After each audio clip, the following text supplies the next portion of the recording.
What do exploding heads, capitalist aliens, and psychic mutants have in common? They all scared governments enough to get banned.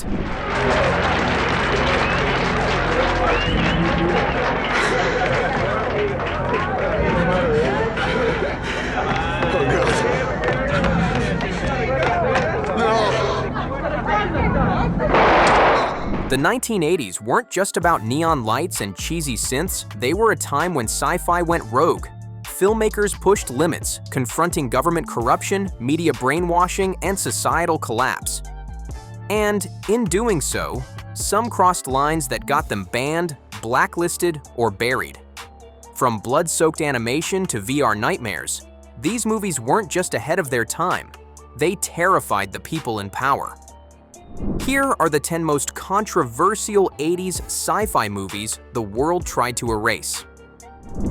1. Escape from New York, 1981.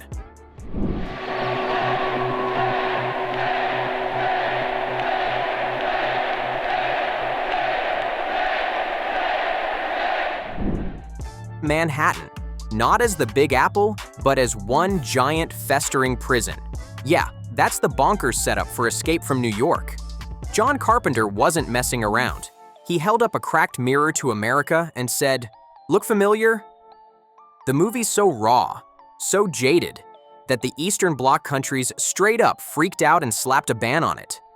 Guess they weren't too keen on their citizens getting any wild ideas about sticking it to the man. Honestly, the West wasn't throwing parades for it either. The film's not shy about pointing fingers, corrupt cops, useless government, the whole 9 yards. It's like, hey, what if the people in charge just threw you away? Not exactly warm and fuzzy. And then there's Snake Plissken. Man, Kurt Russell played him like a guy who'd steal your wallet and your girlfriend, then shrug about it. Not your grandma's hero for sure. That gray area vibe? Censors hated it. They wanted Superman, not a guy who looks like he'd mug Superman. The whole movie's just grimy and real, which made it kind of radioactive for the suits in charge. But honestly, that's why people still talk about it. It's a cult classic for a reason. 2. The Thing, 1982. Clear!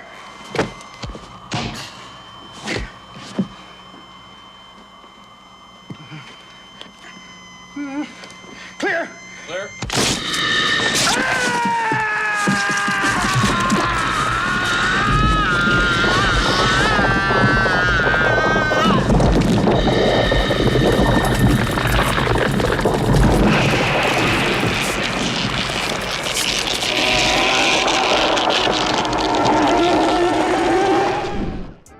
The Thing didn't just spook people, it straight up messed with their heads. John Carpenter, that mad genius, dropped a movie so hardcore, folks just weren't ready for it. We're talking insane body horror, everyone looking over their shoulder, and this vibe that no one's safe. Cold War panic on steroids, honestly. Germany? Still split up, nerves shot. They banned it. Too much, too weird. Critics? Oh, they hated it at first. Called it bleak, pointless, and gross for the sake of being gross. But let's be real, those transformation scenes still slap. I mean, they're nightmare fuel even now. But there's more going on than buckets of blood. It's all about paranoia, losing your sense of self, and classic who's the real monster stuff. In a world losing its mind over spies and secret enemies, The Thing just hit all the wrong nerves. These days, people call it a masterpiece. Back then, nope, way over the line. 3. Mad Max 2, The Road Warrior, 1981. Come on, move it! Here is where it shall be decided. Here it is. Greetings from the Humongous. In a world without gas. The Humongous rule. Way before every other blockbuster jumped on the end-of-the-world bandwagon, Mad Max 2 invented the post-apocalypse but make-it-metal vibe. Mel Gibson's Max? Dude barely speaks, just broods and blasts his way across a dust-choked hellscape where cops and rules are a distant memory. In New Zealand, that kind of energy was a big nope. Their officials straight up pulled the plug. terrified the flick might inspire actual biker gangs to start some Mad Max cosplay, but you know, with more felonies. Honestly, the film's mayhem is next level. It's not just shootouts and chase scenes. There's this wild anarchist streak running through everything, and the violence is so gritty you can practically taste the gasoline. The stunts? They're not CGI nonsense. They're jaw-dropping and look like someone almost died for real, because yeah, sometimes they kinda did. This wasn't just popcorn fun. It felt like a dare, a glimpse into what happens when humanity finally loses the plot. No wonder the censors freaked. This was one nightmare they didn't want leaking into reality. 4. Scanners, 1981. The scanning experience is usually a painful one, sometimes resulting in nosebleeds, earaches, stomach cramps, nausea, sometimes other symptoms of a similar nature. At this point, I'd like to call for volunteers. Man, Cronenberg went for the jugular with Scanners. The movie doesn't tiptoe in, it just blasts your senses right out of the gate, literally with that head explosion scene. No wonder a bunch of countries slapped a ban on it. And let's be real, it wasn't just the gooey bits that freaked out the censors. The whole plot is like a fever dream about shady government mind games and pissed-off telepaths going full vigilante on corrupt suits. It's wild how this movie messes with you, not just with blood and guts, but with all those gnawing fears about surveillance and mind control. Like, you watch it and start side-eyeing the government a little more than usual. Censors weren't dumb. They knew some people would see this and maybe get a little too inspired, especially if they already thought Big Brother was watching. Scanners didn't just gross people out. They got under their skin, literally and metaphorically. It's not horror. Not horror. Not just body horror. It's like psychological horror cranked up to 11. The violence is almost secondary to the way it invades your brain. 5. Strange Days, 1995. You gonna get yourself killed for this? Huh? For this toxic waste, bitch! What the fuck are you doing?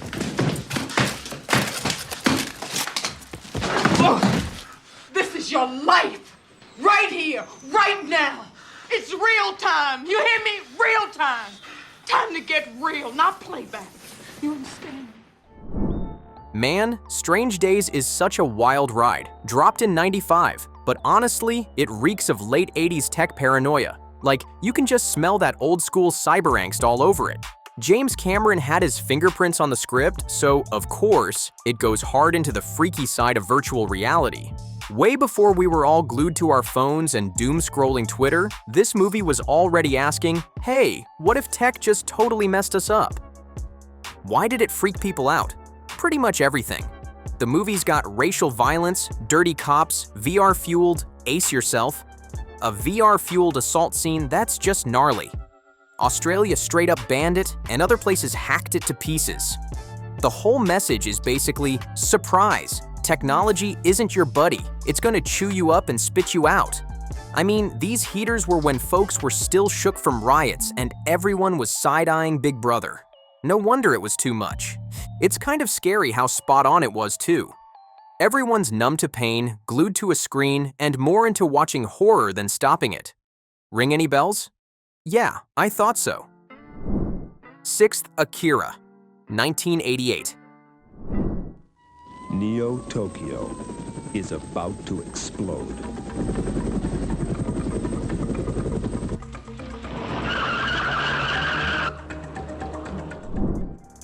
Akira didn't just change animation, it blew it wide open. This Japanese cyberpunk epic depicted a crumbling Tokyo, government experiments gone wrong, and teenagers with godlike psychic powers destroying everything. Censors were not ready. The violence was off the charts, limbs torn off, bodies mutating grotesquely, and entire city blocks annihilated. But what really scared authorities was the message: rebellion, anti-authoritarianism, and the terrifying potential of youth. Several countries, including Malaysia and parts of Europe, banned or heavily edited the film. For many, Akira proved that animation wasn't just for kids. It could be more brutal and subversive than anything live action.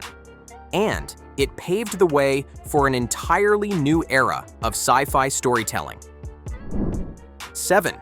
They Live, 1988.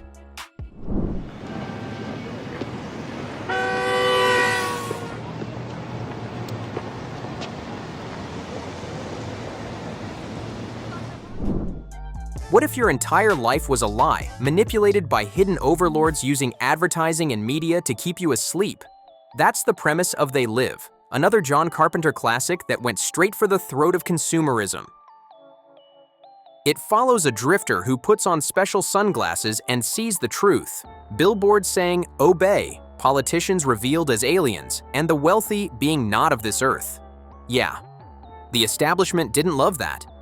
Studio execs wanted Carpenter to tone it down, to make the aliens just monsters, not metaphors for corporate greed. He refused. The movie was quietly suppressed, barely marketed, and buried in theaters. But it became a cult phenomenon. Its messaging, blunt, radical, unforgettable, still resonates today. 8. Videodrome, 1983. Don't keep me waiting. Please.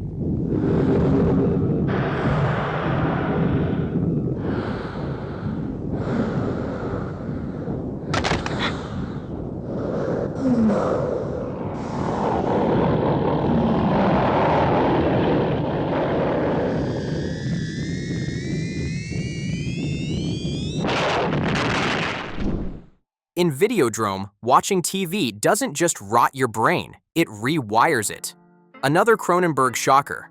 This film was banned in several countries for its twisted mix of sex, violence, and technology-induced madness.